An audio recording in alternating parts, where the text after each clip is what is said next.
যেটা ঘটনা ঘটলো অপারেশন সিন্দুর সেটা কিন্তু যুদ্ধ নয়, হাগলোমেসি অর্থাৎ হাক করে যে ডিপ্লোমেসি করেন জড়িয়ে ধরে ইত্যাদি, সেটারও অনেক চর্চা অনেক জায়গায় হয়েছে। কিন্তু কাজের কাজ কি হচ্ছে? শাসকরা সব জায়গাতেই আর বিরোধীদের আড়ি পাতে, বড় সাংবাদিকদের আড়ি পাতা হয়। অপারেশন সিঁদুর করলেন খুব ভালো, কিন্তু মূল কালপ্রিট যারা, তাদের কি হলো? 22 এপ্রিল 2025 পেহেলগামে ঘটে গিয়েছে নৃশংস জঙ্গি হামলা, প্রাণ গিয়েছে 26 জনের। এই ঘটনার প্রায় 2 মাস পরেও এখনো ধরা পড়েনি কোনো সন্ত্রাসবাদী। ইতিমধ্যে অপারেশন সিঁদুর অভিযান এবং পাক মদতপুষ্ট সন্ত্রাসবাদের বিরুদ্ধে ভারতের বার্তা বিশ্বের দরবারে পৌঁছে দিতে বিদেশের মাটিতে সোচ্চার হয়েছেন তৃণমূল সাংসদ অভিষেক বন্দ্যোপাধ্যায়।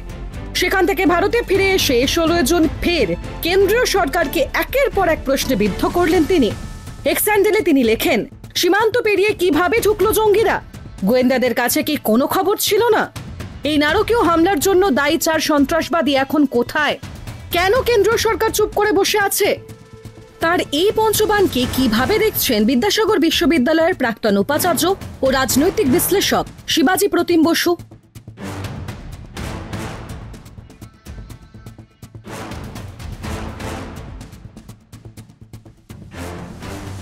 এটা তো সবার মনেই প্রশ্ন।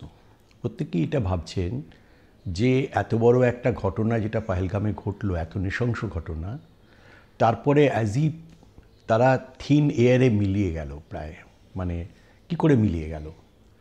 কোথায় গেল? যাদের জন্য এত বড়, এবং সেখানে পাকিস্তান তো এটা ডিনায়াল মোড, যে সে বলছে যে না তারা কিছু করেনি, কিন্তু তা সত্ত্বেও তো একটা অপারেশন সিঁদুর হলো। এই সিঁদুরটা না হলে একটা তখন দেশের জনগণের মনে এমন একটা ক্ষোভ বাড়ছিল, তখন একটা কিছু করতেই হতো। কিন্তু আসল যে ঘটনাটা যারা ঘটালো তারা কোথায়? গোটা কাশ্মীরে সব জায়গায় সিকিউরিটি লোক দাঁড় করিয়ে রাখা যায় না, কিন্তু একটা বক্তব্য যদি মানুষকে মানে নিরাপত্তা দিতে হয় রাষ্ট্রে, যেমন বিভিন্ন জায়গায় মার্কিন যুক্তরাষ্ট্র থেকে যারা আমাদের এখানে বা পৃথিবীর বিভিন্ন জায়গায় যান, তাদের একটা অ্যাডভাইজারি দেওয়া হয় তারা যখন আসেন, যে কোন কোন জায়গাগুলো সেফ, কোন কোন জায়গাগুলো আনসেফ। তাহলে যেখানে আর্মির পোস্টিং নেই, যেন বৈশারণ ভ্যালিটা যেহেতু অনেক উঁচু জায়গা ছিল, ওখান থেকে পেহেলগাম থেকে যেখানে যেখানে এখানে বারণ করা উচিত ছিল, তাহলে তখন এই যে দেখানো বিজ্ঞাপন যে সমস্ত আর্টিকেল 370 উঠে যাওয়ার পর কাশ্মীর স্বাভাবিক হয়ে গেছে, এই পলিটিক্যাল স্টেটমেন্ট দাঁড় করানোর জন্যই কিন্তু, এবং সব কিছু ব্যবসা বাণিজ্য সব দারুণ চলছে, এইটা যেমন আমাদের দিক থেকে দাঁড় করানোর চেষ্টা হচ্ছে, এবং সেইটা ভাঙার চেষ্টাও করবে জঙ্গিরা। এই জায়গাটা তো বোঝার জায়গাতেই সব জায়গায় সর্বত্র যে কোনো জায়গায় কাশ্মীর এখন দারুণ হয়ে গেছে।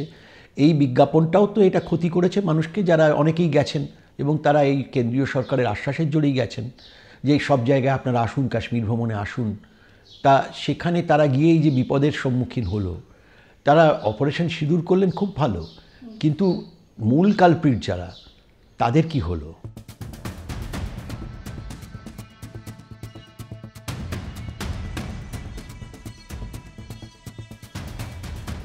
আমাদের এখানে কূটনীতির যে অনেক ব্যাপারই আছে, আমরা অনেক ক্ষেত্রেই আমরা এখন আজকের দিনে দাঁড়িয়ে মনে হচ্ছে আমরা ব্যর্থই হয়েছি।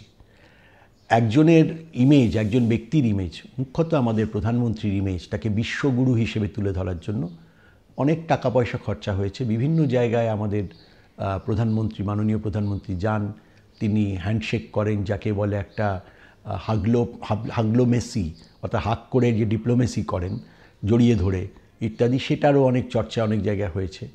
কিন্তু কাজের কাজ কি হচ্ছে? আজকে যেখানে আমরা দেখছি যে ডিপ্লোমেসিতে এত খরচা হচ্ছে, আজকে ভারতের পাশে কারা কারা আছে? সার্কের কোন দেশ তারা বুক বাজিয়ে বলছে আমরা ভারতের পাশে আছি, আমরা পাকিস্তানের দিকে নেই? সার্কের কোনো দেশ নেই, কোনো দেশই নেই, পাকিস্তান তো থাকবেই না। আমরা শ্রীলঙ্কা কি বলছে যে আমরা ভারতের পাশে সবসময় আছি, তারা অন্যদিকে নেপাল কি বলছে, বাংলাদেশ তো বলার কথাই নেই, বাংলাদেশ আর পাকিস্তান একই অক্ষে আছে এই মুহূর্তে, ভুটান কি বলছে। তো সুতরাং এখানে মালদ্বীপস কি বলছে, সবগুলোই আমাদের এখানকার নেই। বাইরেকার কারা বলছেন? অনেকেই বলেছেন ডিএসকেলেশন, অর্থাৎ যে চড়ে গেছিল যেটা উত্তাপ, সেটাকে কমানোর কথা অনেকেই বলেছেন। কিন্তু ভারতের সঙ্গে ভারত যা করেছে সেটা ঠিক, তার ন্যায্য কাজ করেছে। এইটাই তো কূটনৈতিক ব্যর্থতা।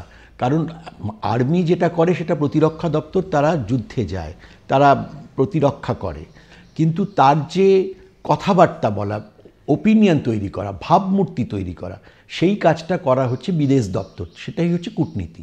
কূটনৈতিক দৌত্য যেখানে করা হয়, অনেক আমরা কনফারেন্স করি বিভিন্ন জায়গায়, দেশে এইভাবেই চলে। তো সেই কূটনৈতিক দৌত্যর ক্ষেত্রে বা কূটনৈতিকভাবে ভারতবর্ষের পাশে আজকে কে কে আছে এটা যদি বলি, পাশাপাশি কে কে আছে, সুতরাং এটা তো অদ্ভুত ব্যাপার যে ভারতবর্ষের পাশে। বরঞ্চ আমি বলবো যে যখন মুম্বাইয়ে অ্যাটাক হয়েছিল 26/11-তে, তারপরে হয়তো সেভাবে এইরকম কোনো এইরকমভাবে সামরিক কোনো অপারেশন সিঁদুরের মতো কিছু হয়নি, কিন্তু একটা জিনিস হয়েছিল, ডিপ্লোম্যাটিক্যালি কিন্তু পাকিস্তানকে অনেকটা একঘরে করে দেওয়া গেছিল।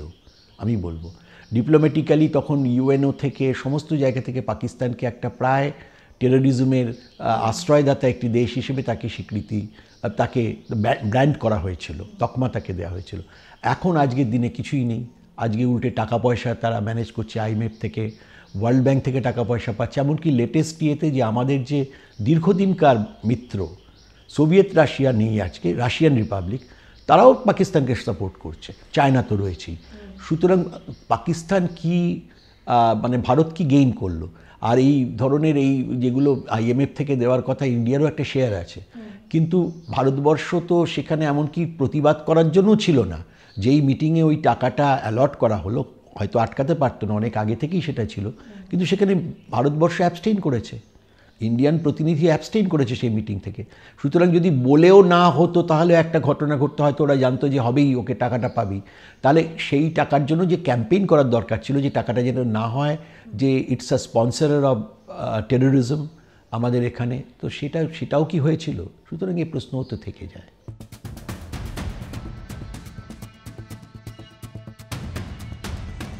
আড়ি পাতা চলে ফোনে, এটা তো অনেক দিনের পুরনো প্র্যাকটিস। শাসকরা সব জায়গাতেই আর বিরোধীদের আড়ি পাতে, বড় সাংবাদিকদের আড়ি পাতা হয়, যুদ্ধের সময় নানা কিছু বসানো হয়।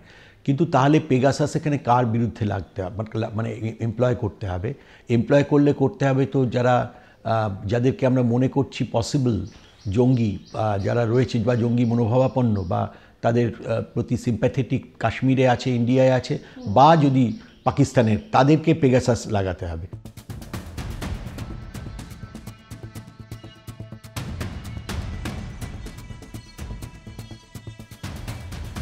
পিওকে দেখুন, পিওকেটা তো এখন নেহেরুর সময় থেকেই পিওকে এবং কাশ্মীরের ঘটনাটা ইউএনের বিষয়াধীন হিসেবে রয়েছে।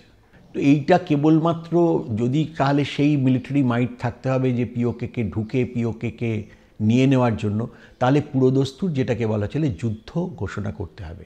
এটা খুব ইন্টারেস্টিং, যেটা ঘটনা ঘটলো অপারেশন সিন্দুর, সেটা কিন্তু যুদ্ধ নয়, সেটা বলছে আমরা প্রত্যাঘাত করছি।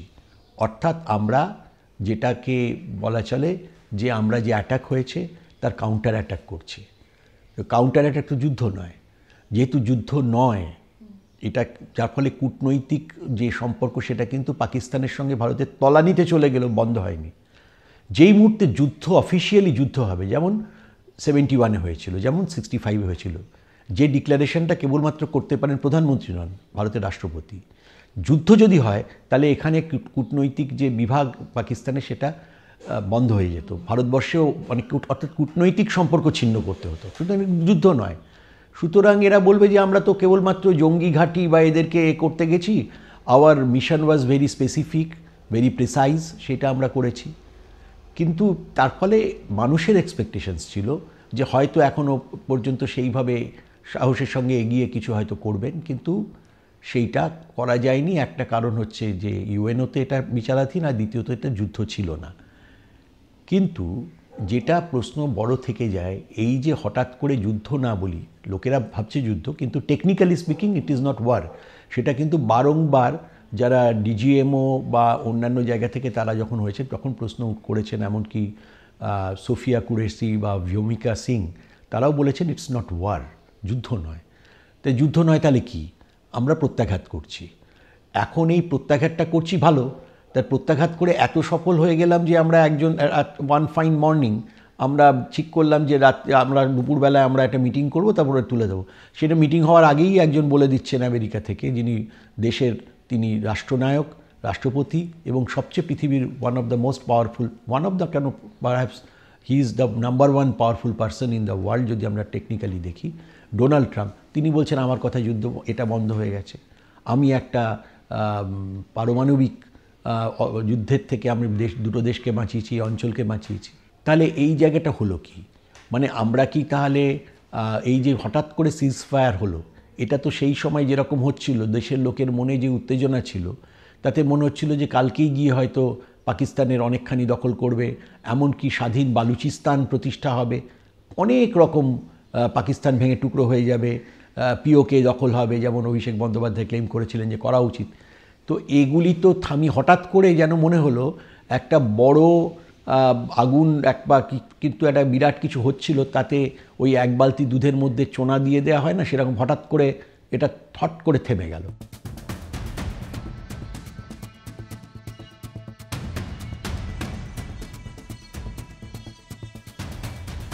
আমি যখন দেশে ভারতবর্ষকে রিপ্রেজেন্ট করতে যাচ্ছি, আমি United for the state, for my state, আমি আমার জাতি এবং আমার রাষ্ট্র, তার পক্ষে আমি কথা বলছি। কিন্তু যেমন একটা বাইরের যদি একটা একান্নবর্তী বড় পরিবার থাকে, যেখানে অনেক পুরনো একান্নবর্তী পরিবার, অনেক কাকা, অনেক জ্যাঠা, অনেক শরিক, তারা একসঙ্গে থাকে, তাদের নিজেদের মধ্যে তো সমস্যা থাকে, কিন্তু যখন এই বাড়িটাকে লোকে অ্যাটাক করে তখন সব এক সুরে কথা বলে। যেমন 71-এর আগে, 71-এ যুদ্ধের বাংলাদেশ যুদ্ধের সময় ইউএনএতে পাঠিয়েছিলেন মিসেস গান্ধী, পাঠিয়েছিলেন অটল বিহারী বাজপেয়ীকে। তা বলি কি অটল বিহারী বাজপেয়ীর সঙ্গে বা তখনকার দিনে জনসংঘ ছিল, পরবর্তীকালে ভারতীয় জনতা পার্টি যেটা হয়েছে, তাদের সঙ্গে কি দেশের শাসক দল বা সরকারে কি মৈত্রী হয়ে গেছিল? দেশের মধ্যে হয়নি। তারা প্রশ্ন করে, অপোজিশনে সেটাই কাজ। সুতরাং অভিষেক বন্দ্যোপাধ্যায় এখন যদি এসব প্রশ্ন করে থাকেন, তাহলে তিনি সেখানে দায়িত্ব জ্ঞানপূর্ণ সাংসদের মতোই ব্যবহার করছেন, কারণ তিনি তো বটেই, রাহুল গান্ধী বা অনেকেই এই প্রশ্ন তুলেছেন, অনেক অপ্রিয় প্রশ্ন তুলেছেন। অভিষেক বন্দ্যোপাধ্যায় সেই সময় যখন সংঘর্ষের সময় কিন্তু কোনো প্রশ্ন তোলেননি। ভারতের রাষ্ট্রকে, ভারতের সরকারকে তিনি সমর্থন করেছেন।